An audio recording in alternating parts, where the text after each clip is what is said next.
Who will Carson Beck throw to when the game is on the line? That's what I'm going to be talking about in today's video, because I think at some point next season, especially on the road, whether it's in Austin, Texas against the Longhorns, in Tuscaloosa against the Tide, in Oxford, Mississippi against Lane Kiffin, Jackson Dart, and the Ole Miss Rebels, maybe it's against Kentucky on the road. At some point this season, there's going to be a big third down, maybe a big fourth down in the second half, late in the game, maybe down the stretch in the fourth quarter, where Georgia needs to make a play through the air. And we know Carson Beck can get the job done. He's one of the best quarterbacks returning for the 2024 season. But no Brock Bowers next year, no Ladd McConkey.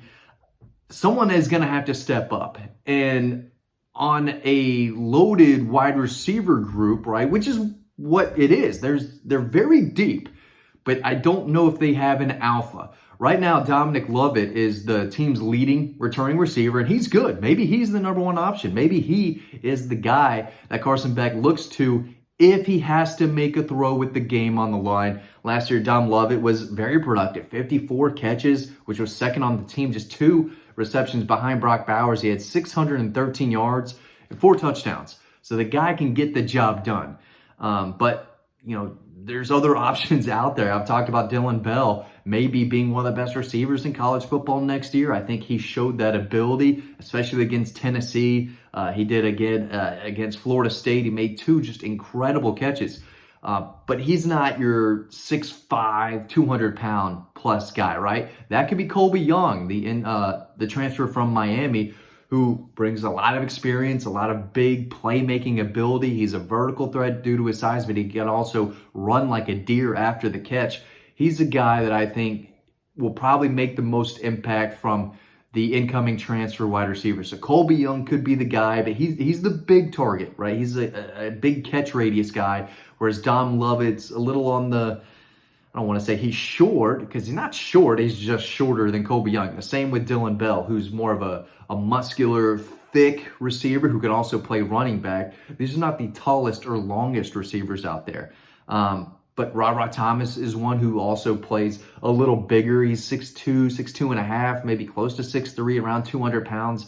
When he was healthy last year, he made an impact, and he was a guy that they went to early. He had that great touchdown against Kentucky, started the game against Ole Miss, great at catch and run down the field, where I think he got hurt on, so he missed some time towards the end of the season. But Ra Thomas still caught 23 passes last year for 383 yards and 1 touchdown, and that was against Kentucky. But they're missing a lot of guys. Of course, Brock Bowers, the best tight end. College football history is gone. Ladd McConkey, one of the best receivers, at least in the Kirby Smart era, maybe in the last 20 years, that came through Georgia. And then Marcus Rosemy-Jack Saint was the team's 3rd leading receiver next year. He's gone as well. But there are guys. Remember London Humphreys, the wide receiver from Vanderbilt, transferred in. That was early in the transfer portal, right? He's the guy who scored against Georgia, that quick inside slant that he took. It was a busted coverage, but then he just outran the Georgia defensive backs, which is not easy to do. Georgia said, okay, we'll take that guy. I know you don't want to be stuck at Vanderbilt for a second consecutive year. There's this thing called the transfer portal, buddy. We saw that you're talented. Why don't you come over to Athens? And he said, easy decision. I want to be a Dog. I'm done with Vanderbilt. Can't win there, right? So he's at Georgia now. So he's an option. I think he's a little behind on the depth chart. He's still a little young, but I don't think London Humphreys is getting the ball before Dom Lovett, before Dillon Bell, before Ra Thomas, right? And Anthony Evans is a guy who came along a little bit last year. He's one of the fastest players on the team. He's electric. Almost had a real game-changing type of punt return against Alabama to really get Georgia back in the game. But he scored a touchdown against Florida State like everyone did. I think I scored a touchdown against Florida State. If you're watching this, you scored a touchdown against Florida State. They won the game 100-0, I think, last time I remember the score. But a lot of guys are left, right? Mekhi Muse transferred out. Jackson Meeks transferred out. C.J. Smith transferred out. Denylon Morissette transferred out. So there are a lot of guys who knew that they were not going to climb the depth chart and get passes their way next year. It's just what happened. They knew they weren't going to play. But the guys coming in, Michael Jackson III is another incoming wide receiver transfer from Southern Cal who's itching to play a little bit more. I think he dealt with some injuries at Southern Cal, caught more passes his first 2 years than he did last year, if I can remember. I don't have all the notes in front of me, so that's going off the top of the dome. But he's coming to Georgia to play. If you're coming to Georgia, you're not coming to sit on the bench. So they've got 3 guys coming in who replaced like the 5 guys who left.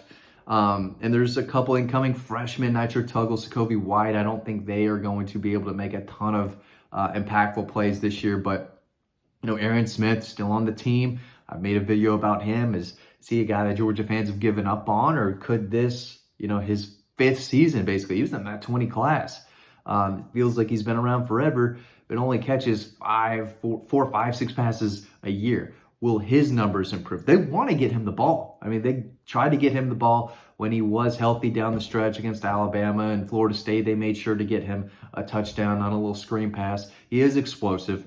The guy can run with anyone in college football. He's just got to be more consistent. He's not, a crafty route runner. That's something that I thought maybe the Georgia staff could work with him on and turn him into a real receiver. I mean, it still seems like he's a track star right now trying to play football, which is fine. You'd love to have track speed on your roster. There's not a ton of real legitimate track speed out there. Georgia's got 2 guys, Anthony Evans and Arian Smith, who bring elite speed to the table and explosiveness. They're going to have to get the ball at some point. But if the game's on the line and there's a 4th and 6, 4th and 7, or a big 3rd and 12 where they need to convert, whatever, right? Where does Carson Beck go with the football? Now, what we know from Carson Beck is that he's going to make the smart decision. The only time he really forced it to someone was when he was forcing it to Brock Bowers, but it worked out because Brock Bowers is an alien. I mean, he's not from this planet. And Carson kept giving him the ball smartly, correctly, and they ended up winning the game. So it worked there. But more often than not, Carson's going to go to the right receiver. He's going to break down in his head. He knows what's going on. He's been at Georgia. This will be his 5th year, right? He's a gamer. He's got experience. He knows what he's doing. He knows the playbook, right? And he knows how to read defenses. So more often than not, he's going to make the smart decision and do the right thing with the ball, no matter who it is. It just depends on who's running that route against that particular defense. He finds the weakness and then goes to that particular receiver. So yeah, occasionally last year he said, yes, I have to go to Brock Bowers. I got to go to him. Got to throw it to him, if I can say it. But now I don't know if there's an alpha right now. There's a lot of guys, a lot of different guys who can make different plays and guys who are reliable, dependable options. There's no doubt about it. They're very deep. They got guys everywhere. But I don't think they've got a George Pickens game-changing alpha type. I don't know if they've got an A.D. Mitchell. I don't know if they've got a Ladd McConkey. They definitely don't have Brock Bowers.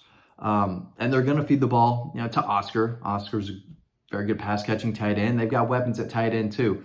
But specifically talking about wide receiver, someone's got to step up. I don't know who it is, but I know Dylan Bell can make plays. And it wouldn't surprise me at all if this time next year we're talking about him being a possible high draft pick because of his versatility. We're going to be talking about him coming off a fantastic 24 season. There's some chemistry already there with Carson and Dylan Bell, and we've seen that. We know Carson Beck likes Tom Lovett. He completed 54 passes to him last year.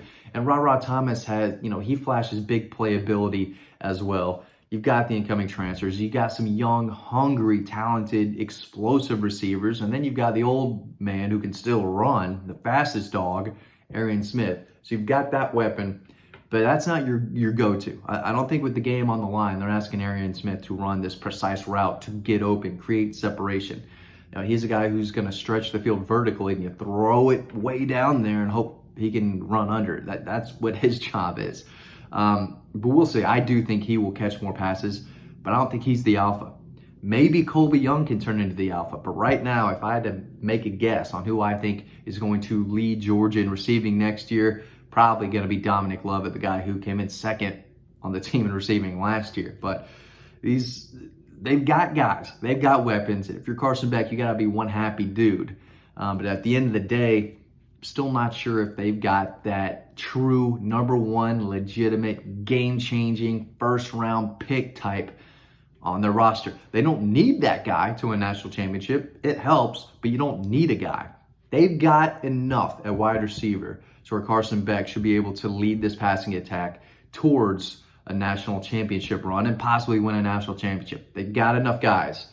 But when the game's on the line, who do you think Carson Beck will look to or try to throw to? Let me know in the comment section below. Thanks for watching this video. You can read more about this and other great topics over on Dawg Post. You can sign up to our free newsletter. That link is down below, so make sure you sign up. Check us out over on the website, and I hope you enjoyed this next video.